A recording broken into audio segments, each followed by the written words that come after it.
ஈழம் அப்படிங்கிற வார்த்தையை வந்து நீங்க எதுக்கு வந்து தப்பா வந்து இது பண்றீங்க? ஏன் அவங்க தப்பா பிடிக்கிறாங்க? அர்ஜுனா ஜெயிலுக்கு போற டைம்ல போய் ஜெயில வந்து போறது ஏன் பயப்படுவாங்க? நான் மக்கள் சனத்துக்கான கணக்கு போறேன். எனக்கு இந்த பயமே இல்லை. ஏன்னா நான் ஒரு டாக்டரா இருந்து பல வேண்டிய கஷ்டம் எல்லாம் பட்டேன். வேலை இல்லாம போயிட்டு படிப்பு இல்லாம போயிட்டு எல்லாம் போயிட்டு ஜெயில போட்டாலும் பிடிஎல் போட்டாலும் 5 வருஷம் 10 வருஷம் நிம்மதியா இருக்கலாம். அவ்வளவு என்னத்த சொல்ல இருக்கு சொல்லுங்க. இது இப்ப முஜிபுர் ரஹ்மான் வந்து அரசாங்கத்தை குழப்பணும் அப்படிங்கிறதுக்கெல்லாம் பேசலைங்க. இதுல ஒரு டீப்பான ஒரு ட்ரூத் இருக்கு, ஒரு பிட்டரான ஒரு ட்ரூத் இருக்கு. ஆனா ஏன் அந்த 40 நாடுகளுக்குள்ள ஏன் பலஸ்தீனை வந்து நீங்க வைக்கல, ஏன் அந்த நாடை வந்து எடுத்தீங்க அப்படிங்கிற மாதிரி அவர் பேசியிருக்காரு. நீங்க அந்த 40 நாடுகள்ல இருந்து அந்த இஸ்ரேலை தூக்கிட்டு அந்த லிஸ்ட்ல வந்து பலஸ்தீனத்தை சேருங்களேன், அந்த மக்கள் சரி வந்து போவாங்க தானே. இது வந்து ஒரு அவமானமான விஷயமாக எல்லாம் நாங்க பாக்குறோம். நீங்க அஸ்ஸலாமு அலைக்கும், வணக்கம், ஐபோ and welcome to CGC talk show. This is me Fathima ரிடோசா. இந்த 2 டேஸா அவங்க எல்லாரோடையும் பேச கிடைக்கல. இந்த 2 டேஸ்க்குள்ள பல சம்பவங்கள் நடந்திருந்தது. நம்ம நாட்டுக்கு வந்து பாலிவுட் ஆக்டர் ரித்திக் ரோஷன் வந்திருந்தாரு. அவர் கூட போட்டோஸ் எடுக்கிறதுக்காக நிறைய பேர் ட்ரை பண்ணியிருந்தாங்க. மேடைக்கு ஏறி இல்லைங்க போங்க, அவர் அப்படிலாம் எடுக்க மாட்டாரு, தயவு செஞ்சு கீழே இறங்க மேம் அப்படின்லாம் சொன்ன காணொலிகள் வந்து பார்க்கக்கூடியதா இருந்து. முன்னாடி அந்த சிட்டி ஆஃப் ட்ரீம் ஸ்ரீலங்கா அப்படிங்கிற மிகப்பெரிய ஆசியாவினுடைய மிகப்பெரிய ஒரு ரிசார்ட்டை வந்து ஓபன் பண்ணி வைக்கிறதுக்காக ஷாருக் கான் அவர்கள் பாலிவுட்டினுடைய கிங் கான் வர இருந்தாரு. பட் அவர் வந்து வரல அப்படிங்கிறது தான் இப்ப என்ன அப்படின்னா, ஏன் ஷாருக் கான் வரல, ரித்திக் ரோஷன் வந்தாருப்பா, பாருங்களேன் கடைசி டைம்ல முடியாதுன்னு சொல்லிட்டாரு, அதனால ரித்திக் ரோஷன் ரொம்ப நல்லவரா போயிட்டாருப்பா அப்படிங்கிற மாதிரி ஃபேஸ்புக்ல மீம்ஸ் எல்லாம் பார்க்கக்கூடியதாக இருந்தது. ஆனாலும் பரவாயில்ல, காசு கூட கொடுத்தா யார் வேணாலும் வருவாங்க அப்படிங்கிற மாதிரி இதுல வந்து போயிட்டு இருக்கு. இதெல்லாம் நமக்கு தேவை கிடையாது. ஆனா இதுக்கு இடையில இன்னும் பல சம்பவங்கள் வந்து நடந்திருக்கு. இன்னைக்கு வந்து பாத்தீங்கன்னா யாழ்ப்பாண மாவட்டத்தினுடைய சுயேட்சை குழு நாடாளுமன்ற உறுப்பினர் ராமநாதன் அர்ச்சுனா, டாக்டர் ராமநாதன் அர்ச்சுனா அவர்களுக்கு ஏற்கனவே ஓஷல் அஹேரத் அவர்கள் ஒரு கேஸை போட்டிருக்காங்க. இதுக்கிடையில இன்னைக்கு இவர் வந்து குற்றப்புலனாய்வு திணைக்களத்துல போயிட்டு ஆஜராகி இருந்தாரு ஒரு வாக்குமூலத்தை வந்து கொடுக்கறதுக்காக. அவருக்கு வந்து பாராளுமன்றத்துக்கு கடிதம் அனுப்பப்பட்டிருக்கு. அவருடைய பேரை போட்டு நீங்க வாங்க குற்றப்புலனாய்வு திணைக்களத்துக்கு வாங்க, சிஐடிக்கு வாங்க, உங்களை விசாரிக்கணும் அப்படின்னு சொல்லி. எதுக்காகவா இருக்கும் அப்படிங்கறதா மிகப்பெரிய கேள்வியா இருக்கும் எல்லாருக்குமே. அப்போ இன்னைக்கு ராமநாதன் அர்ச்சுனா அவர்கள் வந்து இன்னைக்கு சிஐடிக்கு போயிருந்தார். அதாவது என்ன பிரச்சனை அப்படின்னு பார்க்கும் பொழுது, நாடாளுமன்றத்துல இந்த அரசாங்கம் வந்து பதவி ஏற்றுச்சு இல்லையா, அதாவது லாஸ்ட் இயர் செப்டம்பர் வந்து ஜனாதிபதி தேர்தல் நடந்தது. நவம்பர் வந்து பாத்தீங்கன்னா பொது தேர்தல் வந்து நடந்தது. இப்ப 2024 நவம்பர் 21 நாடாளுமன்ற முதல் அமர்வுகள் வந்து கூடும் பொழுது இவர் முதல் நாள்ல என்ன பண்ணாருன்னா, பிரதமருடைய ஆசனத்துல போய் அமர்ந்தார். உங்களுக்கு ஞாபகம் இருக்கா? அதுல அமர்ந்தது மாத்திரம் இல்லாமல் லைவ் வேற போட்டிருந்தாரு. அதோட அவரை வந்து பேசும்பொழுது I am Dr. Ramanathan Archuna from Tamil Eelam அப்படிங்கிற ஒரு வேர்டை வந்து யூஸ் பண்ணியிருந்தாரு. வணக்கம், தமிழ் ஈழத்துக்கு வணக்கம் அப்படிங்கிற மாதிரி அந்த தமிழ் ஈழம் அப்படிங்கிற வேர்டை வந்து யூஸ் பண்ணிட்டீங்க அப்படிங்கிறதுக்காக. இன்னும் சில இடங்கள்ல வந்து அவர் வெளியே பேசின இடத்துல வந்து தமிழீழ விடுதலை புலிகளினுடைய தலைவர் பிரபாகரன் அவர்கள் எங்களுடைய தெய்வம் அப்படிங்கிற சொன்ன மாதிரி அதையும் வச்சு அவர் மேல கேஸ் போட்டிருக்கிறதா தான் அவர் சொல்றாரு. அப்போ அவர் கேட்கிறாரு, ஒருத்தர் சிஐடிக்கு போய் வெளியே வரும்பொழுது ஊடகவியலாளர் ஒருத்தர் கேட்கிறாரு, என்ன அப்ப ஜெயிலுக்கு போக ரெடியா அப்படின்னு வந்து கேட்கிறாரு. அப்புறம் அவர் சொல்றாரு, நான் வந்து இதுக்கெல்லாம் பயப்பட போறது இல்லை, தமிழ் மக்களுக்காக நான் நிறைய வந்து பேசியிருக்கேன், என்னுடைய படிப்பை விட்டுருக்கேன், என்னுடைய எவ்வளவு விஷயங்கள்லாம் தியாகம் செஞ்சிருக்கேன், இதெல்லாம் எனக்கு பெரிய விஷயம்லாம் இல்லை அப்படிங்கிற மாதிரி அசால்ட்டா அவர் பதில் சொல்றாரு. அதோட அவர் சொல்றாரு, ஈழம் அப்படிங்கிற வார்த்தையை வந்து நீங்க எதுக்கு வந்து தப்பா வந்து இது பண்றீங்க, ஏன் அவங்க தப்பா பிடிக்கிறாங்க? அதாவது இலங்கையினுடைய தேசிய கீதத்துல கூட ஈழ சிரோன்மணி அப்படிங்கிற ஒரு வேர்ட் வருது இல்லையா, அப்ப அதுல கூட வச்சிருக்காங்க தானே, அப்ப எப்படி ஏன் இந்த வேர்டுக்கு வந்து விசாரணை வரைக்கும் போகணும் அப்படிங்கிற மாதிரி ராமநாதன் அர்ச்சுனா அவர்கள் வந்து இன்னைக்கு சிஐடில இருந்து வெளியே வந்து பேசின காணொலியில நான் ஒரு சின்ன கட்டு உங்களுக்கு காமிக்கிறேன், பாத்துட்டு வாங்களேன். හතරේ නවම්බර් මාසේ 21 වෙනිදා පාර්ලිමේන්තුවේ පළවෙනි දවසේ ලයිව් එකේ මම කිව්වා මේ මම ඩොක්ටර් රාමනාදන් අර්චුනා from තැමිල්විලම් කියලා කතාවක් කිව්වා.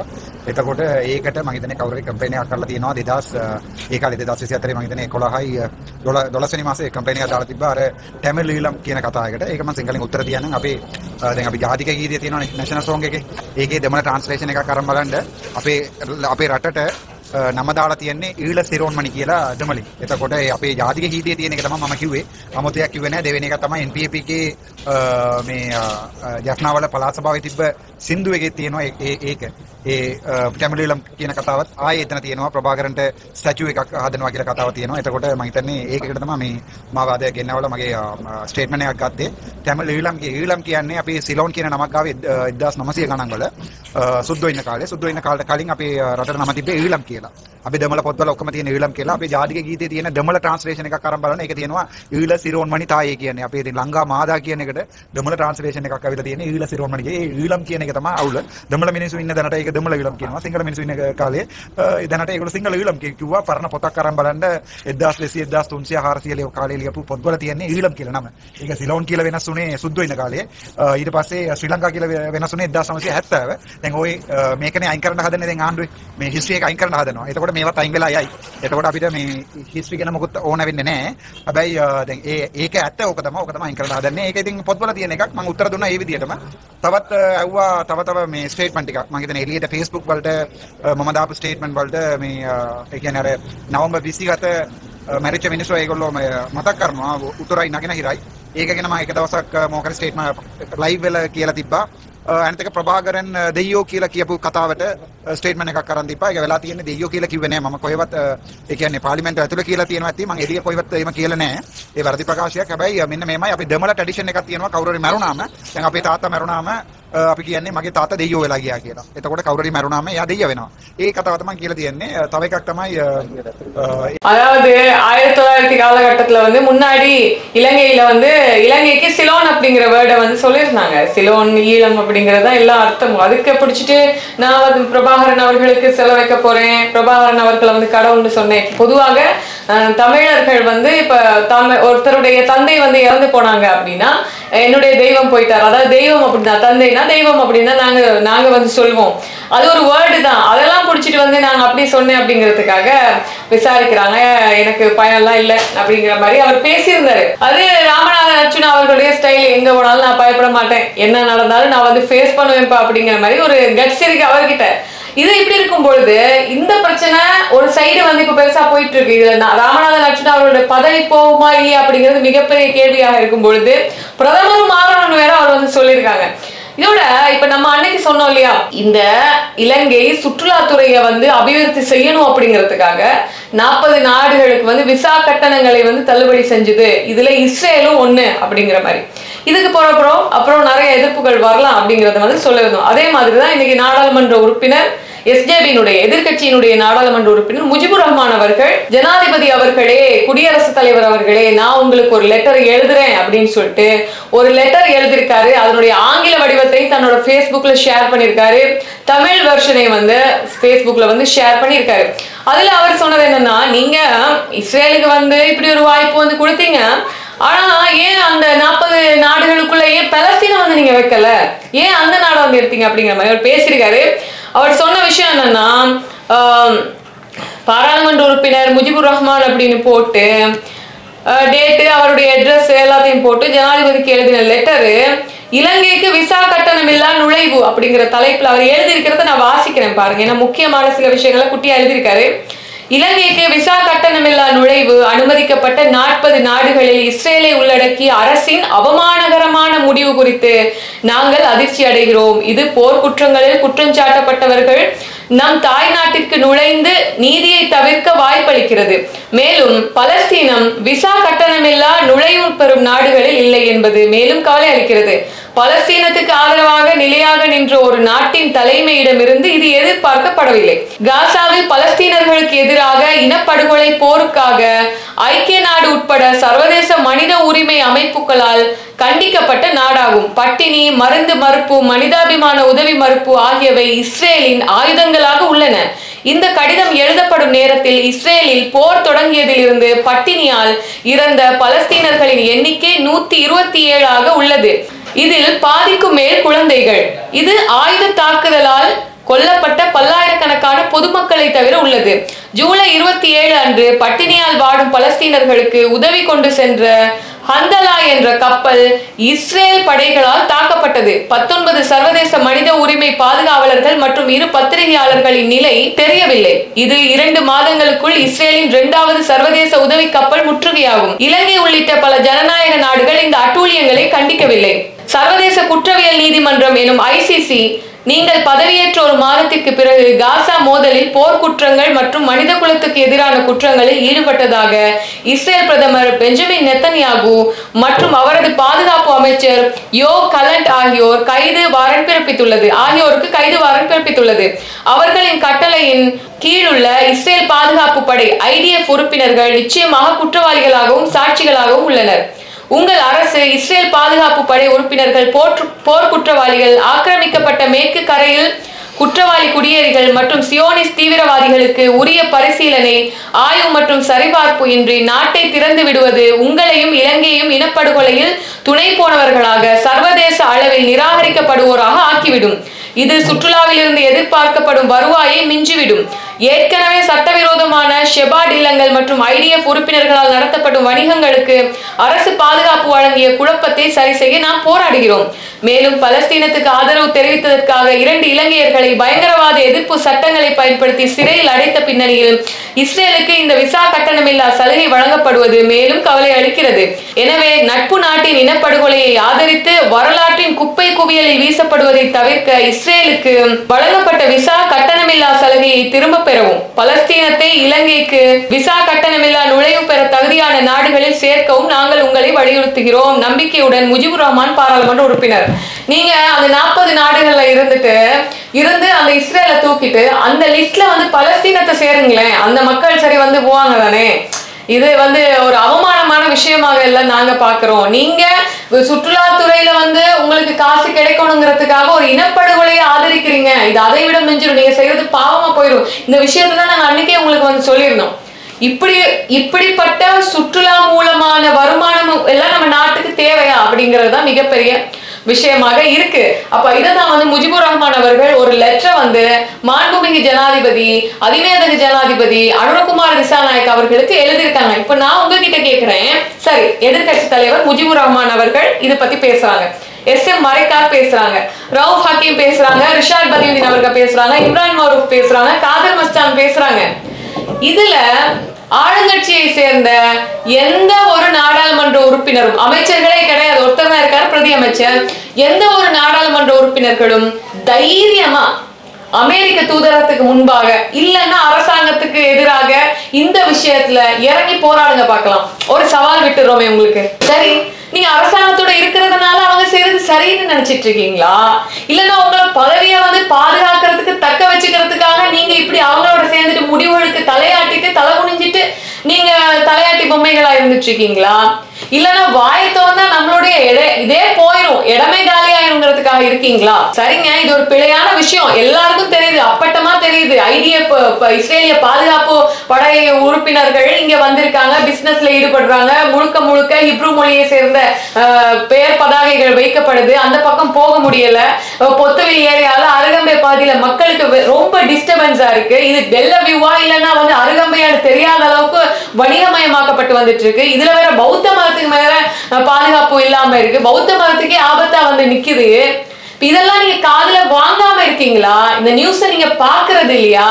இல்லன்னா கண்ணும் காணாத மாதிரி இருந்துட்டு இதெல்லாம் ஒரு கொஞ்ச நாளைக்கு ஓடும், அதுக்கப்புறம் இதா இருந்து நிக்கிறீங்களா? எனக்கு ஒரு விஷயம் புரியல.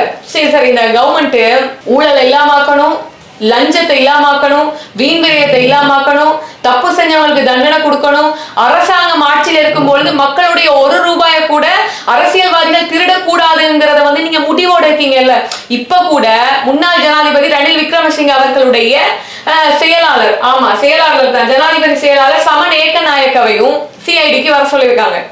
அதுக்கப்புறம் ஜனாதிபதியினுடைய செயலகத்தின் நிதி ஒதுக்கீடுகளை பயன்படுத்தி மேற்கொள்ளப்பட்ட வெளிநாட்டு விஜயம் தொடர்பாக நிறைய செலவாகிட்டு அப்படின்னு சொல்லிட்டு ஜனாதிபதி ரணில் விக்ரமசிங்க அவர்கள் முன்னாள் ஜனாதிபதியினுடைய பிரத்யேக செயலாளர் சென்ட்ரா பெரேராவை கூப்பிட்டு விசாரிக்கிறதுக்காக ரெடி ஆயிட்டு இருக்காங்க. அப்போ மக்களினுடைய பணத்தை நீங்க தவறா யூஸ் பண்ணிட்டீங்கிறதுக்காக தான் இந்த பிரச்சனை போயிட்டு இருக்கு. அப்போ இந்த அரசாங்கம் இந்த விஷயத்துல தவறு விடுறாங்கன்னு சொல்லி ஜஸ்ட் ஒரு அவங்களுக்கு தெரியப்படுத்தி காமா, ரொம்ப குவைட்டா, ரொம்ப பொலைட்டா, கத்தையெல்லாம் வேண்டாம், இது தவறுங்க அப்படின்னு எந்த ஆளுங்கட்சியை சேர்ந்த இஸ்லாமிய நாடாளுமன்ற உறுப்பினர்களுக்கு கட்ஸ் இருக்கு ஒரு லெட்டர் எழுதுறதுக்கு? முடிஞ்சா எழுதி காமிங்க பார்க்கலாம். இன்னைக்கு முஜிபுர் ரஹ்மான் அவர்கள் எழுதின லெட்டர் மாதிரியே ஆளுங்கட்சியில இருக்கக்கூடிய அத்தனை முஸ்லிம் MP மார்களையும் மினிமம் ஒருத்தராச்சும் எழுதி காமிங்க பார்க்கலாம். உங்களுக்கு பதவி ஆசை இல்லைன்னு வச்சுக்கோங்களேன், எனக்கு பதவி வேணாம்ப்பா, சம்பளமே வேணாம், இன்னும் வாகனமே கொடுக்கல பிரத்யேகமா கவர்மெண்ட், எதுவுமே கிடையாது. அப்ப இதை வச்சு நீங்க என்னதான் பண்ண போறீங்க சொசைட்டிக்கு? நாளைக்கு ஆண்டவன் கிட்ட போய் நீங்க பதில் சொல்லி ஆகணும். இல்ல நீ சொசைட்டிக்கு போய் உனக்காக மக்கள் உனக்கு ஓட் போட்டு தேர்ந்தெடுத்திருக்காங்க, 5 வருஷத்துக்கு நீ நாடாளுமன்ற உறுப்பினரா இருக்க போற, என்னத்தை பண்ணினேன்னாவது இறைவன் கேட்பான்ல. சரி, தப்பு நடக்குது, அந்த தப்புக்கு வந்து நீ துணை போகாம இருக்கேன் ப்ளீஸ், தயவு செஞ்சு அதையாச்சும் ட்ரை பண்ணேன். அதுவும் முடியலன்னா ஏன் அமைதியா இருக்கீங்க? அந்த விஷயம் எனக்கு புரியல. சொல்லலாம்ல, ஒரு லெட்டர் அட்லீஸ்ட் போடலாம்ல.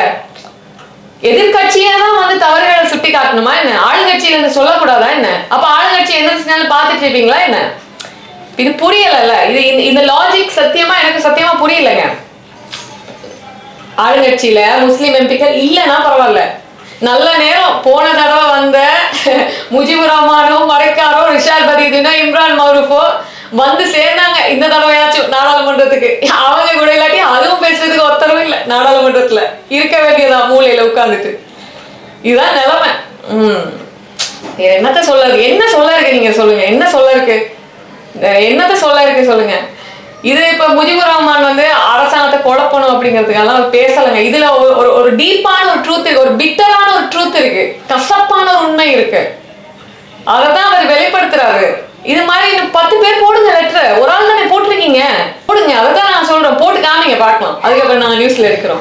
சரி, இது இப்படி இருக்கும் பொழுது எஸ்.எம். மரைக்கார் அவர்கள் வந்து ஒரு விஷயம் சொல்லியிருக்காரு. என்னன்னா, இப்ப முன்னாள் ஜனாதிபதிக்கு வந்து பாதுகாப்பு வந்து வேணும். இப்ப முன்னாள் ஜனாதிபதிக்கு வந்து நீங்க வீடுகள் இல்லாமக்குறீங்க, ஏனைய செலவுகள் இல்லாமக்குறீங்க, ஓகே, அது தேவையும் இல்லை.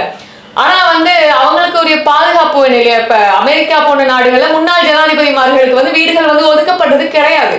அது மாதிரி இங்கேயும் தேவையில்ல. ஆனா இந்த ஜனாதிபதிகள் வந்து நாட்டுக்கு செய்த சேவைகள் மற்றும் அவர்களின் அர்ப்பணிப்புக்காக அவர்களுக்கு வழங்கப்பட்டிருக்கும் பாதுகாப்பை வந்து இல்லாமலாக்க கூடாது, அது சரியில்லை அப்படிங்கிறதையும் மரைக்கார் அவர்கள் சொல்லியிருக்காங்க. மற்றது முன்னாள் நாடாளுமன்ற உறுப்பினர்களுக்கு இப்ப நம்ம அன்னைக்கு சொன்னோம் இல்லையா, ஒரு மசோதா கொண்டு வந்தாங்க. முன்னாள் ஜனாதிபதிகளுக்கு கொடுக்கப்படுற ஓய்வூதியம், வீடு, செயலாளர்களுடைய செலவு, வாகன செலவு, இதெல்லாம் இல்லாமக்க போறாங்க. இப்ப 7ஆம் தேதி பாராளுமன்றத்துல விவாதிக்கப்பட இருக்கு. அப்புறம் பாராளுமன்றத்துல பெரும்பான்மை அதுக்கு வாக்களிச்சு அது இதாக்கப்படுமா இல்லையா நமக்கு தெரியாது. அது வரைக்கும் நம்ம பொறுத்துக்குவோம். இப்படி இருக்கும் பொழுது மரைக்கார் அவர்கள் சொல்லியிருக்காங்க, ஓகே நாங்க ஏத்துக்கிறோம், வீடு வேண்டாம் ஏத்துக்கிறோம், ஆனா அவங்களுக்கு பாதுகாப்பு மட்டும் குறைச்சிடாங்க, அது வேணும், அவங்களுக்கு பாதுகாப்பு வேணும். ரெண்டாவது என்னன்னா, இந்த வயசான எம்பிக்கள் இருக்காங்க இல்லையா, முன்னாள் எம்பிக்கள் இருக்காங்க இல்லையா, சில பேரு அந்த ஓய்வூதியத்துல இருந்தா மருந்துகள், அதுக்கப்புறம் ஹாஸ்பிட்டல் செலவெல்லாம் பார்த்துட்டு இருக்காங்க. அப்ப அதை நீங்க இல்லாம ஆக்குனீங்கன்னா அவங்க ரொம்ப கஷ்டப்படுவாங்க அப்படிங்கிற மாதிரி அவங்க வந்து சொல்லியிருக்காங்க. யாரு நம்மளுடைய எஸ்.எம். மரைக்கார் அவர்கள் வந்து சொல்லியிருக்காங்க. அதோட இன்னொரு விஷயம் வந்து எஸ்.எம். மரைக்கார் சொன்னது என்னன்னா, இந்த அரசாங்கம் முன்னாள் ஜனாதிபதிகள் மற்றும் முன்னாள் எம்பிக்களின் வரப்பிரசாதங்கள் மற்றும் ஓய்வூதியங்களை ரத்து செய்யும் இந்த நடவடிக்கையை ஒரு ஃபேஷனாகத்தான் இந்த அரசாங்கம் வந்து மேற்கொண்டு வந்துட்டு இருக்கு. அவ்வாறு இல்லாமல் நியாயமான உரிமைகளை வழங்கி அநியாயமான விடயங்களை நீக்குவதில் பிரச்சனை கிடையாது, அதை நாங்க வரவேற்கிறோம். இதெல்லாம் நீங்க பண்ணாதீங்கன்னா நாங்க சொல்ல வரல, நீங்க செய்யறது சரி, ஆனா ஒரு சில விஷயத்த கொஞ்சம் கான்சென்ட்ரேட் பண்ணுங்கன்னு சொல்றாங்க. அவங்க யாரு, எஸ்.எம். மரைக்கார் வந்து சொல்றாரு. அதோட நம்மளுடைய நாட்டு பிரதமர் ஹரிணி அமரசூரிய அவர்கள் யாழ்ப்பாணம் பக்கம் வந்து விஜயம் செஞ்சிருக்காங்க. அதுல அவங்க சொன்ன விஷயம் வந்து ரொம்ப ஹைலைட்டா பேசப்பட்டு இருக்கு. இதுக்கப்புறம் யூனிவர்சிட்டிஸ்ல இந்த பகிடிவதை அப்படிங்கிற விஷயமே கிடையாது அப்படிங்கிறது, இது ஒரு நல்ல விஷயம். இந்த விஷயத்த நான் அரசாங்கத்தை வந்து பாராட்டுவேன். என்னன்னா, எத்தனையோ பேரு பகிடிவதையால யூனிவர்சிட்டியை நினைச்சு கூட பார்க்க மாட்டேங்கிறாங்க, யூனிவர்சிட்டி போறதுக்கு விரும்ப மாட்டேங்கிறாங்க. ஆனா அதை தாண்டி இந்த மாதிரியான விஷயம் இதுக்கு போற நடக்காது, நீங்க தாராளமா வரலாம் அப்படிங்கிற நம்பிக்கை கொடுக்குற பிரைம் மினிஸ்டருக்கு வந்து நாங்க வாழ்த்துக்களை வந்து தெரிவிச்சுக்கிறோம். நல்ல விஷயங்கள் பண்ணிட்டு இருக்கீங்க, இந்த கவர்மெண்ட் வந்து நிறைய நல்ல விஷயங்கள் பண்ணிட்டு இருக்காங்க. எத்தனையோ பேரை சிஐடி வரைக்கும் வரவழைச்சிருக்காங்க. எவ்வளவு ஊழல் பிரச்சனைகள், இந்த அதிகாரம் இறைமை அப்படிங்கிற அந்த அரசியல் அதிகாரத்தோட பின்னிப்பிடிஞ்ச ஊழல் இல்லாமக்கணும்னு நீங்க துடிக்கிறீங்க, அது நல்ல விஷயம். ஆனா நீங்க இந்த சுற்றுலாத்துறை அபிவிருத்தி செய்யணும் அப்படிங்கிறதுக்காக இஸ்ரேலியர்களுடைய விஷயத்துல நீங்க ஏன் வந்து எதிர்ப்பு காமிக்கிறீங்க? இல்ல அப்படின்னா, ஏற்கனவே அமெரிக்கா நமக்கு தீர்வை வரி கொடுத்து 44ல இருந்து 30 குறைச்சு ஒரு மாதிரி பேசி 30 ஆக்கியிருக்கோம். நம்ம 30 ஆகினப்பறம் நம்ம அமெரிக்காவுக்கு எகெயின்ஸ்டா நம்ம இன்னும் இறங்கி ரோட்ல கவர்மெண்ட் நின்றுச்சுன்னா அமெரிக்கா கோவக்கார நாட்டை என்ன பண்ணும்? கனடா கண்ணுக்கு என்ன பண்ணுச்சு? பலஸ்தீனத்துக்கு ஆதரவா கனடா ஒரு வார்த்தை சொன்னதுக்காக கனடாவுக்கு என்ன சொல்லுச்சு? சைனாவுக்கு வந்து என்ன பண்ணிட்டு இருக்கு அமெரிக்கா? அப்ப அமெரிக்காவை எதிர்த்து நின்னா இஸ்ரேல் மூலமாக நமக்கு நாட்டுக்கு பிரச்சனை வரும், அதையும் நம்ம சமாளிக்கணும்னு ஸ்ரீலங்கா நினைக்குதோ தெரியல. அப்படி ஒரு பக்கத்தையும் நம்ம பார்க்கணும், இந்த சைடையும் நம்ம பார்க்கணும். பெரிய ஒரு ஆளோட மோதிரத்தை கொஞ்சம் யோசிச்சு மோதணும்னு நம்ம நாடு நினைக்குதோ தெரியல. அதனால எதுவுமே பேசாம நம்ம நாட்டினுடைய முதல் குடிமகன் அமைதியாக அந்த விஷயத்துல இருக்காரோ என்னவோ தெரியல அப்படிங்கிறது. சரி, அந்த விஷயம் அப்படியே இருக்கட்டும். நேற்று ஃபுல்லாவே நம்ம நாட்டுல வந்து போலீசார் வந்து விசேட சோதனைகளை வந்து நடத்தி இருக்காங்களாங்க. அதாவது போதைப் பொருள் பரவலை வந்து கட்டுப்படுத்த, ஒழுங்கமைக்கப்பட்ட குற்றவாளிகளை கைது செய்யவும் இலங்கை போலீஸ், STF முப்படையினர் சேர்ந்து இதை வந்து நடத்திட்டு வராங்கன்னு உங்களுக்கு தெரியும். நேற்று நாடு முழுவதும் பாத்தீங்கன்னா 25,870 நபர்களை வந்து சோதனைக்கு உட்படுத்தியிருக்காங்க. 10,423 வாகனங்கள், 7,846 மோட்டார் சைக்கிளை வந்து சோதனை செஞ்சிருக்காங்க. இதுல வந்து 23 வந்து இதுல வந்து 968 பேர் அரெஸ்ட் ஆயிருக்காங்க. பிடியாணை பிறப்பிக்கப்பட்ட 371 பேர் வந்து கைது செய்யப்பட்டிருக்காங்க. இந்த நடவடிக்கையின் போது உள்ளூரில் தயாரிக்கப்பட்ட 3 சட்டவிரோத துப்பாக்கிகள் கைப்பற்றப்பட்டிருக்கு. அத்துடன் குடிபோதையில வாகனம் செலுத்திய 110 நபர்கள் கைது செய்யப்பட்டிருக்காங்க. அதோட பொறுப்பற்ற வாகன ஓட்டுதல் உள்ளிட்ட போக்குவரத்து குற்றங்களுக்காக 3,202 நபர்களுக்கு எதிராக சட்ட நடவடிக்கை எடுக்கப்படுகிறது. டெய்லி இதைத்தான் நம்ம நாட்டு போலீசார் ட்ரை ஃபோர்ஸஸ் பண்ணிட்டு இருந்தாலும், STF பண்ணிட்டு இருந்தாலும் இன்னொன்னு வந்து ஆட்கள் கைது செய்யற வீதம் வந்து கூடுது இல்ல. அப்ப இது எங்க போகுது? மக்கள் திருந்த மாட்டேங்கிறாங்களா என்னன்னு புரியல, டவுட்டா தான் இருக்கு. சரி பார்ப்போம், நல்லதை பண்ணுங்க, நல்லதையே நினைப்போம். இந்த இஸ்ரேலியர்களுடைய விஷயத்துல இந்த பிரச்சனை பெருசா போறதுக்கு முன்னாடி அரசாங்கம் முஜிபுர் ரஹ்மான் அவர்களுடைய லெட்டரை பார்த்து அதுக்கு ஒரு நல்ல ரிப்ளை கொடுங்க, இல்லைன்னா அதுக்கு ஒரு விளக்கம் கொடுங்க, இல்லைன்னா அமைதியா இருக்காம ஏதாச்சும் ஒரு ஆக்ஷன் எடுங்க. அதைத்தான் நாங்க கேட்டுக்கிறோம். Good night.